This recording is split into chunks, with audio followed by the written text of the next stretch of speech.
Welcome eight physics learner platform. आज जिस topic को हम डिस्कस करेंगे वो है हमारा न्यूटन वलय या न्यूटन रिंग्स। ये भी एक बहुत इंपॉर्टेंट टॉपिक है। प्रीवियस लेक्चर में हम लोगों ने इंटरफेरेंस इन थिन फिल्म, पतली फिल्म में व्यतिकरण वाले टॉपिक को स्टार्ट किया था और वहां पर हमने इसको दो कैटेगरी में बांटा था। एक हमने कहा था कि एक तो जो आपके थिन फिल्म होती है वो होती है पैरेलल थिन फिल्म, जिसको हम कहते हैं समानांतर पतली फिल्म, और दूसरी थी आपके वेज शेप या फानाकार पतली फिल्म। तो पैरेलल थिन फिल्म को हमने डिटेल में डिस्कस कर लिया था। जो वेज शेप आपकी थिन फिल्म होती है, जो फानाकार थिन फिल्म होती है, उसका एग्जाम्पल आज हम लोग न्यूटन रिंग्स के रूप में यहां पर पढ़ने वाले हैं। ये एक एक्सपेरिमेंटल सेटअप है न्यूटन रिंग्स पूरा, ठीक है। उस एक्सपेरिमेंटल सेटअप में हम ये देखेंगे कि हमें किस प्रकार से व्यतिकरण प्रतिरूप यानी फ्रिंजें प्राप्त होती है। और इंटरफेरेंस को जब हम पढ़ते हैं तो हमारे पढ़ने का तरीका बिल्कुल वही रहता है कि हम पूरे सेटअप को देखेंगे, वहां पर हम इंटरफेरेंस यानी सुपरपोजिशन या अध्यारोपण देखेंगे तरंगों में, और उससे हमें जो प्रतिरूप मिलेगा उस प्रतिरूप यानी उस पैटर्न को हम क्या करेंगे, कंप्लीटली डिस्क्राइब करेंगे, अर्थात संपोषी और विनाशी व्यतिकरण के लिए शर्तों को प्राप्त करेंगे। तो आइए इसको स्टार्ट करते हैं। ये क्या है तो देखिए, सबसे पहले मैं आपको बता देता हूं, न्यूटन वलय में आप जो थिन फिल्म वाला कॉन्सेप्ट काम में लोगे वो लोगे ये वाला वेज शेप वाला। इसमें जो आपको थिन फिल्म मिलेगी वो इस प्रकार की मिलेगी। ये देखिए आप, इस प्रकार की ये वेज शेप थिन फिल्म है। इससे पहले जो हमने थिन फिल्म देखी थी वो इस प्रकार की थी, पैरेलल थिन फिल्म। तरीका वही रहेगा, यहां पर भी आपके इस प्रकार से तरंगे आ रही थी। देखो उसमें क्या हो रहा था, ऐसे आ रही थी, फिर यो जा रही थी, फिर ये इस प्रकार का पैटर्न आप लोगों ने देखा होगा, ठीक है ना। ये पूरा ये परावर्तित प्रकाश था, ये पारगमित प्रकाश था। तो ठीक वही चीज यहां पर हम डिस्कस करने वाले हैं। यहां पर भी तरंगे आप देखिए इस प्रकार आएगी, ये टकराएगी, फिर ये ऐसे जाएगी, फिर ये ऐसे, और ये फिर ये ऐसे इस प्रकार से चलेगा, ये इधर बाहर निकल जाएगी, ठीक है ना। ये पूरा पैटर्न रहेगा। दोनों का आप एक बार देख लीजिए आराम से ताकि आपको पता रहे। तो वहां पर तो एक चीज थी, क्या चीज थी कि ये जो बीच की या यूं कह सकते हो इस फिल्म की मोटाई है वो थ्रू आउट द रेंज, पूरी रेंज तक क्या थी, समान थी। लेकिन यहां पर ऐसा नहीं होगा। ये जो पॉइंट ऑफ कांटेक्ट है, ये जो दो प्लेट, एक तरह से इसको आप ग्लास प्लेट मान लीजिए, ठीक है। ये जो पॉइंट ऑफ कांटेक्ट है आपका, यहां पर तो मोटाई इसकी हो जाएगी 0, और जैसे जैसे आप आगे बढ़ोगे वैसे वैसे उसकी मोटाई बढ़ती जाएगी। तो यहां पर मोटाई फिक्स नहीं रहने वाली है। तो इसलिए ध्यान रखिएगा, यहां पर हमारे लिए किस पॉइंट पर आकर के तरंग टकरा रही है, आपकी तरंग किस पॉइंट पर आ रही है, उस स्थान की मोटाई को हम क्या करेंगे, कंसीडर करेंगे। तो ये डायग्राम आपके दिमाग में सेट हो गया। अब हम न्यूटन वलय वाले टॉपिक को ढंग से देखते हैं। चलो आगे देखिए आप, यहां पर मैंने एक लाइन लिखी है, देखो, न्यूटन वलय फानाकार फिल्म यानी वेज शेप्ड फिल्म द्वारा प्राप्त एक विशेष प्रकार का फ्रिंज प्रतिरूप होता है जिसमें सकेंद्रीय वलयाकार फ्रिंजें प्राप्त होती है। बहुत इंपॉर्टेंट है, आगे मैं पूरा आपको दिखाऊंगा किस प्रकार से आपको ये फ्रिंजें मिलेगी। सकेंद्रीय वलयाकार, वलयाकार मतलब रिंग शेप में, सकेंद्रीय मतलब आपको कई सारी रिंग्स मिलेगी जिन सबका केंद्र क्या होगा, एक होगा। आपको जो पैटर्न मिलेगा वो इस प्रकार का मिलेगा। देखो आप, इस प्रकार का पैटर्न मिलेगा। इस पैटर्न को हम कहते हैं सकेंद्रीय वलयाकार प्रतिरूप। तो कैसे मिलेगा आगे हम देखेंगे। बस ध्यान रखना है कि न्यूटन वलय है क्या, ये चीज सबसे इंपॉर्टेंट है। आपको ये जरूर दर्शाना होगा कि ये एक फानाकार फिल्म से प्राप्त व्यतिकरण प्रतिरूप है। तो देखिए ये मैंने वेज शेप फिल्म बना दी, ठीक है। अब यहां पर देखिए ये आपकी एक ग्लास प्लेट है, ये भी एक ग्लास प्लेट है, और बीच में पूरा का पूरा क्या है, थिन फिल्म है, और उसमें हवा है, क्या है, एयर है।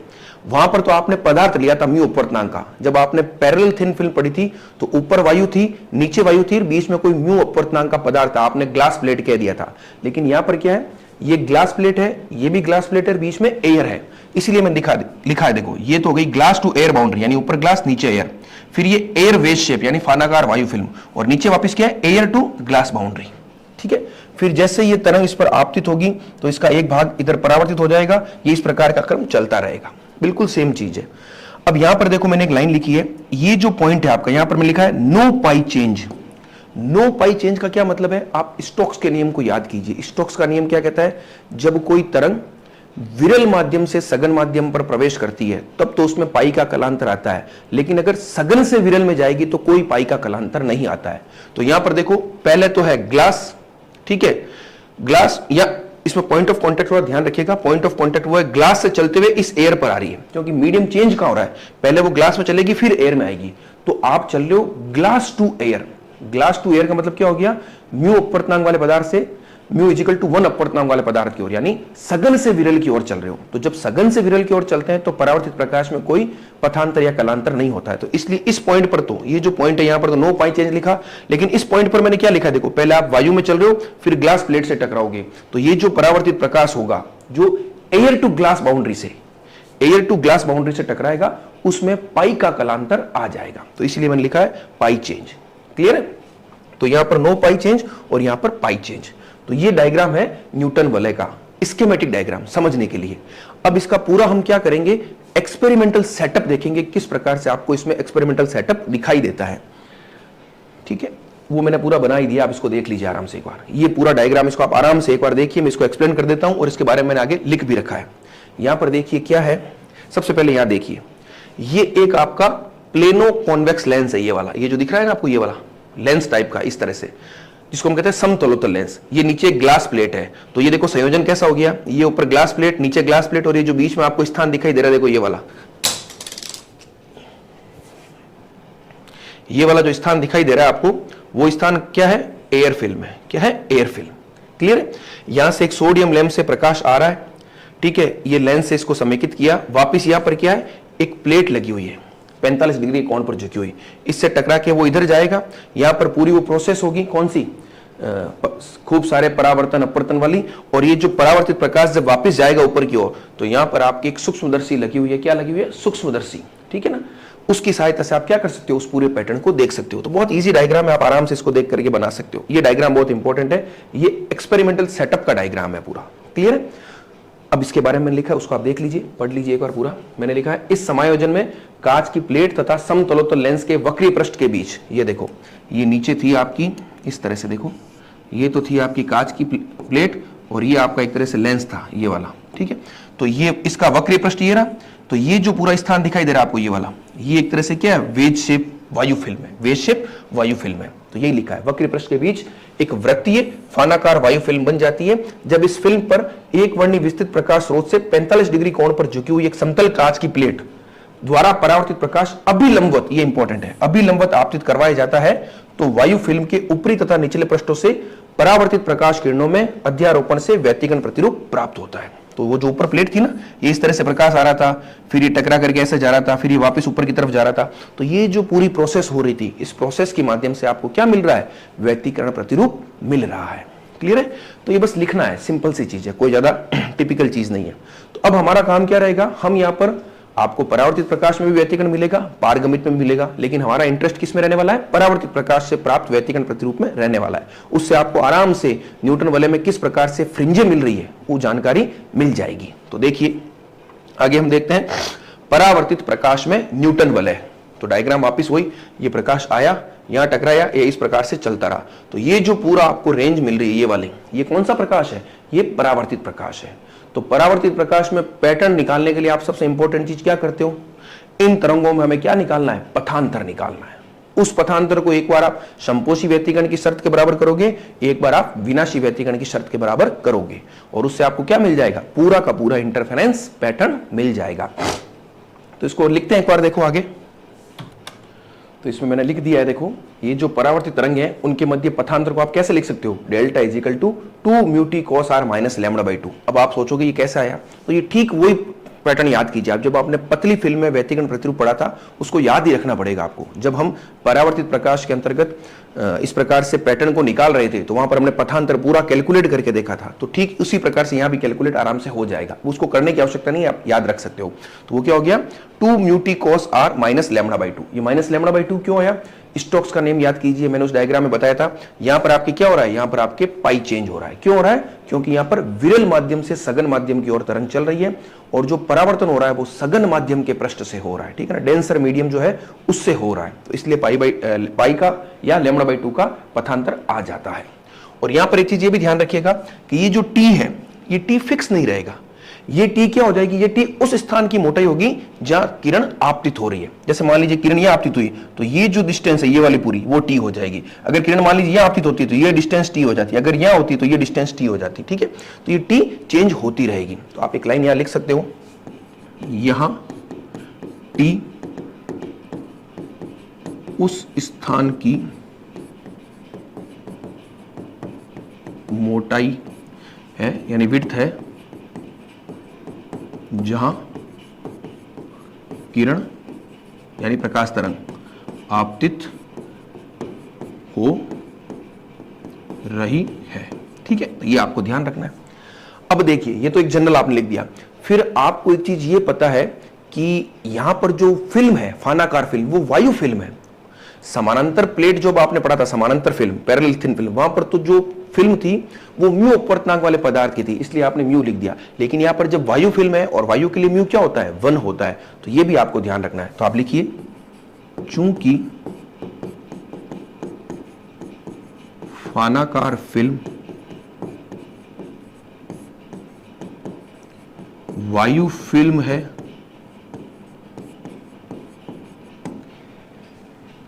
इसलिए आप क्या लिख सकते हो, इसलिए आप ये लिखोगे म्यू इजिकल टू क्या होगा, 1 होगा, क्योंकि एयर के लिए हमेशा म्यू क्या होता है, 1 होता है। फिर एक चीज आपने इसमें ये भी लिखी है कि जो किरण आपतित हो रही है वो अभिलंबवत आपतित हो रही है, यानी नॉर्मल इंसिडेंस है यहां पर। तो जब नॉर्मल इंसिडेंस होता है तो आई भी 0 और आर भी 0 हो जाएगा। तो आप लिख लीजिए, आप इसको ऐसे लिखिए,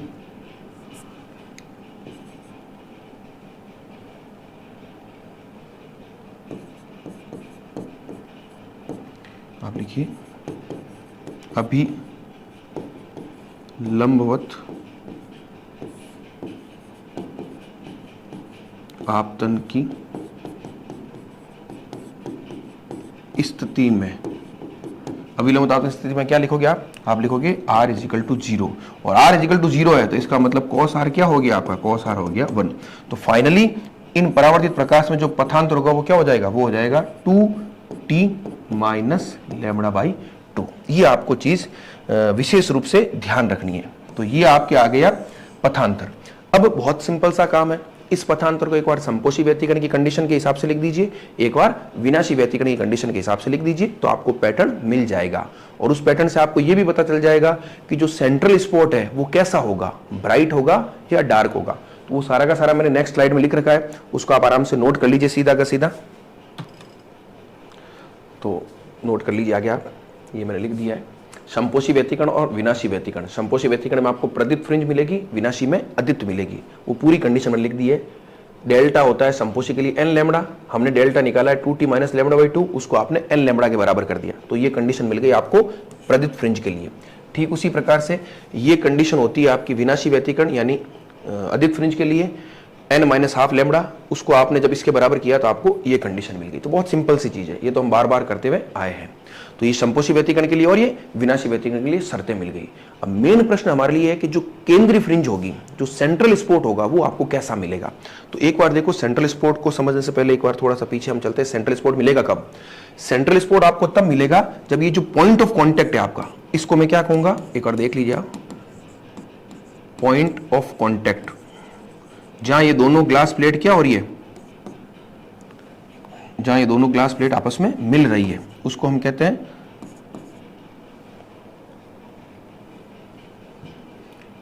पॉइंट ऑफ कांटेक्ट।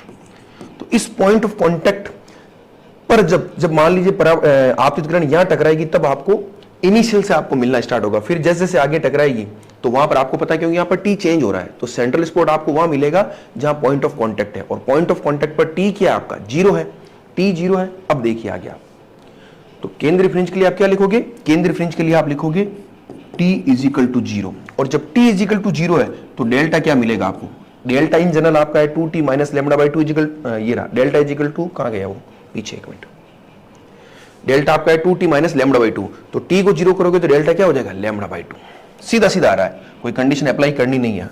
तो डेल्टा देखो ये हो जाएगा सिंपली लैम्बडा बाई 2। आप प्लस माइनस में कंफ्यूज मत होइएगा, प्लस माइनस तो कोई फर्क नहीं पड़ता, डिस्टेंस है, लैम्बडा प्लस में ही रहेगा, ठीक है। तो केंद्र फ्रिंज के लिए चूंकि t इजिकल टू 0, इसलिए delta is equal to lambda by 2। और अब आपको पता है कि delta is equal to lambda by 2 किस कंडीशन में प्राप्त होता है, संपोषी में या विनाशी में। तो हम जानते हैं कि delta is equal to lambda by 2 हमेशा विनाशी व्यतिकरण कंडीशन में प्राप्त होता है, क्योंकि विनाशी व्यतिकरण कंडीशन में आपको हमेशा पथांतर क्या क्या मिलता है, lambda by 2, 3 lambda by 2, 5 lambda by 2, इस प्रकार से आपको मिलता है। संपोषी व्यतिकरण में तो क्या मिलता है, लैम्बडा 2, लैम्बडा 3, लैम्बडा, इस प्रकार से मिलता है, और विनाशी व्यतिकरण में लैम्बडा बाई 2 के विषम गुणांक के रूप में मिलता है।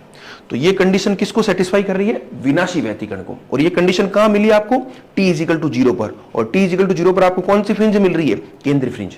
तो यहां से क्या निष्कर्ष निकल गया कि न्यूटन वलय प्रयोग में जो केंद्रीय फ्रिंज होती है वो सदैव अदीप्त प्राप्त होती है, वो आपको डार्क स्पॉट मिलेगा। तो लिख लीजिए, बहुत इंपॉर्टेंट लाइन है, आप लिख लीजिए, स्पष्ट है कि न्यूटन वलय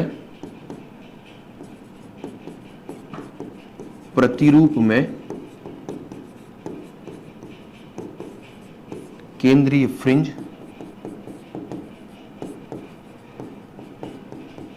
अदीप्त प्राप्त होगी। तो ये तो हमें पता चल गया कि जो हमारी सेंट्रल फ्रिंज है वो अदीप्त है। और हम ये भी जानते हैं कि इस पूरे पैटर्न में आपको फ्रिंजेस मिलेगी कैसे? सकेंद्रीय वलयाकार प्रतिरूप मिलेगा। तो सकेंद्रीय वलयाकार प्रतिरूप मिलेगा तो सेंट्रल में आपको डार्क मिल गया। फिर तो वही सिस्टम है, अल्टरनेट आपको डार्क ब्राइट मिलता रहेगा। तो पहले डार्क, फिर ब्राइट, फिर डार्क, फिर ब्राइट, इस प्रकार से चलता रहेगा। तो ये जो वलयाकार फ्रिंजेस मिल रही है, ठीक है ना, अदीप्त और प्रदीप्त वलय। अब अगला काम हमारा क्या होगा? इन फ्रिंजेस पैटर्न यानी जो वलयाकार फ्रिंजेस है इनकी हमें क्या निकालनी है? रेडियस और डायामीटर, यानी उसकी त्रिज्या और व्यास को निकालना है, वो बहुत इंपॉर्टेंट है। तो अगला काम हम वही करने वाले हैं। देखिए आप, तो अब हम देखेंगे कि जो हमें न्यूटन रिंग्स मिल रही है उनकी त्रिज्याओं को, जो वलयाकार फ्रिंज है उनकी त्रिज्याओं को हम किस प्रकार से कैलकुलेट करेंगे वो मैंने यहाँ पर पूरा कर दिया है। तो आप देखिए, ये इस प्रकार का डायग्राम है, ये आपकी ग्लास प्लेट है, ये पूरा मैंने सर्कल बनाया है। वैसे ये इस प्रकार का लेंस था, ये इस तरह से लेंस था, प्लेनो कॉन्वेक्स। तो यहाँ पर देखिए आप, मान लीजिए यहाँ तरंग टकरा रही है, कोई भी प्रकाश किरण, तो ये मोटाई कितनी होगी? Tn। ये जो त्रिज्या बनेगी, ठीक है ना, वो हो जाएगी, जो वलय बन रही है उसकी त्रिज्या Rn है। ये जो कैपिटल R है, वो कैपिटल R क्या है? आपने जो भी समतलोत्तल लेंस बनाया होगा तो वो किसी न किसी पूरा एक ग्लास प्लेट था उसको कट करके बनाया होगा, तो वो जो ग्लास था उसकी रेडियस कितनी हो गई? R हो गई। तो ये इस प्रकार का डायग्राम है। यहां पर मैंने यही लिखा है, माना प्रयुक्त लेंस की वक्रता त्रिज्या कैपिटल R है। ये जो कैपिटल R है वो लेंस की वक्रता त्रिज्या है, तथा प्रकाश किरण के आपतन बिंदु पर वायु फिल्म की मोटाई Tn है। तो जहां पर भी प्रकाश किरण आपतित होगी वहां पर वायु फिल्म की मोटाई कितनी है? Tn है, ठीक है। और यहां पर एनवी फ्रिंज बनती है, वहां पर एनवी फ्रिंज बन रही है। वो एनवी फ्रिंज प्रदीप्त भी हो सकती है, अदीप्त भी हो सकती है, वो हम बाद में देखेंगे। जब प्रदीप्त होगी तो आप कह दोगे कि वो वलय हो जाएगी, क्या कहते हैं, ब्राइट स्पॉट, संपोषी व्यतिकरण। और जब अदीप्त होगी तो वो वलय हो जाएगी विनाशी व्यतिकरण या डिस्ट्रक्टिव इंटरफेरेंस। और जिसकी त्रिज्या कितनी कह दी आपने? Rn कह दी। तो ये Rn हम कैसे निकालेंगे? बिल्कुल सिंपल, देखो ये ट्राइंगल देखो आप, ये वाला, इस ट्राइंगल में क्या हो जाएगा? Rn square is equal to capital R square plus MP square. MP square क्या होगा? R minus Tn। तो मैंने यही लिखा है, Rn square is equal to capital R square minus R minus Tn का होल स्क्वायर। फिर पूरा मैंने कैलकुलेट कर दिया। फिर एक चीज हम जानते हैं कि ये फिल्म की मोटाई तो बहुत छोटी होती है, ये जो ग्लास है आपका वो ग्लास बहुत बड़ा है, ठीक है ना। तो ये त्रिज्या क्या होगी? ये त्रिज्या Tn की तुलना में बहुत ज्यादा है। तो इस Tn स्क्वायर को हम इसकी तुलना में नगण्य मान के छोड़ देंगे, तो पीछे आपके बचेगा Rn इजिकल टू √2 Rtn। तो ये तो होगी त्रिज्या। तो व्यास क्या होता है? Twice of Rn। तो ये मैंने लिख दिया। तो बहुत सिंपल सी चीज थी, बिल्कुल आप इसको देख करके आराम से कर सकते हो। तो हमारा टॉपिक था प्रदीप्त तथा अदीप्त वलयों का व्यास। तो हमने इन जनरल एनवी फ्रिंज का व्यास निकाल लिया। अब ये एनवी फ्रिंज प्रदीप्त कब होगी, अदीप्त कब होगी, उसके लिए चेंज क्या होगा? देखो आप, R तो फिक्स रहेगा, 2 फिक्स रहेगा, Tn बदल सकता है। और Tn हम कहां से लेकर के आएंगे? आप याद कीजिए, संपोषी व्यतिकरण के लिए हमने कंडीशन लिखी थी 2t is equal to n plus half lambda, और विनाशी व्यतिकरण के लिए लिखी थी 2t is equal to n lambda. तो उन कंडीशन से हम t का मान निकालेंगे और उसके आधार पर हम इन दोनों ही वलियों के व्यास की कैलकुलेशन कर लेंगे। तो वही मैंने आगे की है, देखो आप क्या लिखी है? अदीप्त वलियों का व्यास। तो अदीप्त वलय के लिए आपने कंडीशन क्या निकाली थी? 2Tn, वहां t था, n फ्रिंज के संख्या के हिसाब से मैंने लिख दिया 2Tn is equal to n lambda. तो यहां से Tn आ गया और ये इस प्रकार से मैंने निकाल दिया Dn इजिकल टू ये। तो ये किसके लिए? अदीप्त वलय के लिए। उसी प्रकार से प्रदीप्त वलय के लिए भी मैंने निकाल दिया। तो बिल्कुल सिंपल है, आप जो लिखा हुआ है उसको नोट कर लीजिए, चीज आपको बहुत आसानी से समझ में आ जाएगी। अब देखिए, एक चीज हम और समझते हैं कि आपको मैंने ये तो बता दिया कि सेंट्रल स्पॉट क्या मिल रहा है, आपको डार्क मिल रहा है, और इस पूरे प्रतिरूप में आपको सकेंद्रीय वलयाकार फ्रिंजेस मिल रही है, dark bright, dark bright, dark bright. लेकिन यहां पर हम ये चेक करेंगे कि क्या ये जो फ्रिंजें मिल रही है इन फ्रिंजों के बीच अंतराल समान है, यानी पहली ब्राइट और दूसरी ब्राइट या पहली डार्क और दूसरी डार्क के बीच में जो अंतराल है जिसको हम कहते हैं फ्रिंज विड्थ, वो समान है। तो आप देखोगे वो समान नहीं है। क्यों है नहीं है, यहां पर मैंने पूरा बताया है। तो देखो यहां पर तो पहले मैंने बताया पैटर्न आपको इस तरह से दिखाई देगा, ये आपको एग्जाम में इस तरह से पैटर्न बनाने की कोई आवश्यकता नहीं है, आप बनाना चाहो तो बना सकते हो, कोई दिक्कत नहीं है।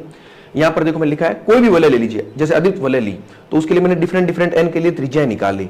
आप देखिए इन त्रिज्याओं का अगर आप अंतराल निकालोगे, इन दो के बीच का अंतराल निकालो, फिर इन दो के बीच का, फिर इन दो के बीच का, आगे जितने भी निकालोगे तो उनके बीच का जब अंतराल निकालोगे तो वो आपको क्या मिल रहा है, अनइक्वल मिल रहा है, असमान मिल रहा है। तो जब असमान मिल रहा है तो इसका मतलब क्या हो जाएगा कि फ्रिंज विड्थ जो है या फ्रिंज चौड़ाई जो है वो असमान है। तो आप देखो ये पहले तो डार्क हो गया सेंट्रल, फिर ये ब्राइट, फिर डार्क, फिर ब्राइट, फिर डार्क, और आप देख रहे हो इनके बीच की जो डिस्टेंस है वो धीरे धीरे क्या हो रही है, कम हो रही है। क्यों हो रही है, क्योंकि इनमें अंतराल क्या है, असमान है। तो ये इंपॉर्टेंट चीज थी जो मैंने आपको बता दी। तो आप यहां पर प्रदीप्त और अदित वलयों का व्यास भी आराम से निकाल चुके हो। अब देखिए एक छोटी चीज में और हम डिस्कस कर लेते हैं, क्या कि अभी तो आपने कहा था कि जो वेव शेप है वो एयर फिल्म है, यानी बीच में वायु है। अब सपोज कीजिए बीच में आपने कोई म्यू अपवर्तनांक का पदार्थ फिल कर दिया, तब क्या स्थिति होगी इन वलयों के व्यास पर, वो भी हम थोड़ी सी चीज डिस्कस कर लेते हैं। बहुत ईजी, मैंने सब कुछ लिख दिया है। देखो यदि फानाकार फिल्म किसी म्यू अपवर्तनांक वाले पदार्थ की बनी हो, तो जब म्यू अपवर्तनांक का पदार्थ होगा तो जो आपकी कंडीशन है 2t = n लैम्बडा या 2t = n + ½ लैम्बडा, वहां पर t के साथ म्यू भी आ जाएगा। क्यों, क्योंकि पहले तो हमने म्यू को 1 कहा था, अब म्यू 1 नहीं होगा, म्यू का कुछ ना कुछ मान होगा। तो मैंने यही लिखा है, देखो 2μTn = n lambda, 2μTn = n + ½ lambda, दोनों के लिए। तो इससे आप जब निकालोगे, देखो यहां पर एक एक्स्ट्रा फैक्टर आ रहा है, क्या, यहां पर म्यू नीचे आ रहा है दोनों में। जब आपने वायु फिल्म देखी तो म्यू नहीं था, यहां पर म्यू एक्स्ट्रा आ रहा है, और म्यू कहां आ रहा है, नीचे, यानी डिनोमिनेटर में आ रहा है, हर में आ रहा है। तो और म्यू का मान क्या है, आप ये भी जानते हो म्यू का मान क्या है, म्यू इज ग्रेटर देन 1, ये आप जानते हो, म्यू इज ग्रेटर देन क्या है, 1। तो जब एक से बड़ी संख्या का आप भाग लगाओगे तो इसका मान कम होगा या ज्यादा होगा, इसका मान कम हो जाएगा, यानी जो रेडियस है या जो डायमीटर है वो क्या हो जाएगा, कम हो जाएगा, क्योंकि एक से बड़ी संख्या का आप भाग लगा रहे हो। इसलिए यदि आप म्यू अपवर्तनांक वाले फानाकार फिल्म लेते हो तो उसकी जो त्रिज्या है या व्यास है वो वायु फिल्म की तुलना में क्या होगा, कम होगा। तो उस स्थिति में जो आपको प्रतिरूप मिलेगा वो कैसा हो जाएगा, संकुचित हो जाएगा। यही मैंने लिखा है। देखो स्पष्ट है कि यदि फानाकार फिल्म किसी म्यू अपवर्तनांक वाले पदार्थ की बनी हो, तब उस स्थिति में प्राप्त न्यूटन वलय वायु फिल्म की स्थिति में प्राप्त न्यूटन वलयों की तुलना में संकुचित प्रेक्षित होती है। क्यों, क्योंकि त्रिज्या का मान या व्यास का मान क्या हो गया, कम हो गया। तो ये इंपॉर्टेंट चीज थी जो मैंने आपको बता दी, कई बार ये पूछ लिया जाता है। और लास्ट में बस मैंने फ्रिंज चौड़ाई की परिभाषा लिख करके बताया है कि फ्रिंज चौड़ाई क्या होती है, दो क्रमागत प्रदीप्त अथवा अदित वलयों की त्रिज्याओं का अंतर फ्रिंज चौड़ाई कहलाता है। और वो मैंने पूरा का पूरा आपके लिख दिया है, बहुत ईजी, आप इसको नोट कर लीजिए। अब एक बार वापस सुन लीजिए, इस टॉपिक में इंपॉर्टेंट क्या था, न्यूटन वलय क्या है, फानाकार फिल्म से प्राप्त व्यतिकरण प्रतिरूप है, हमें सकेंद्रीय वलय मिलती है। पूरा हमने एक्सपेरिमेंटल सेटअप देख लिया, फिर सारी कंडीशंस निकाल ली, और सबसे इंपॉर्टेंट चीज हमने प्रदीप्त और अदित वलयों के व्यास को कैलकुलेट कर लिया। इस व्यास वाले फॉर्मूले को आपको एज इट इज याद भी रखना है, क्योंकि एग्जाम में उससे रिलेटेड न्यूमेरिकल क्वेश्चंस पूछे जाते हैं।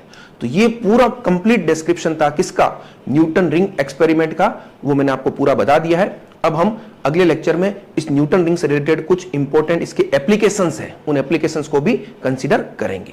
Thank you.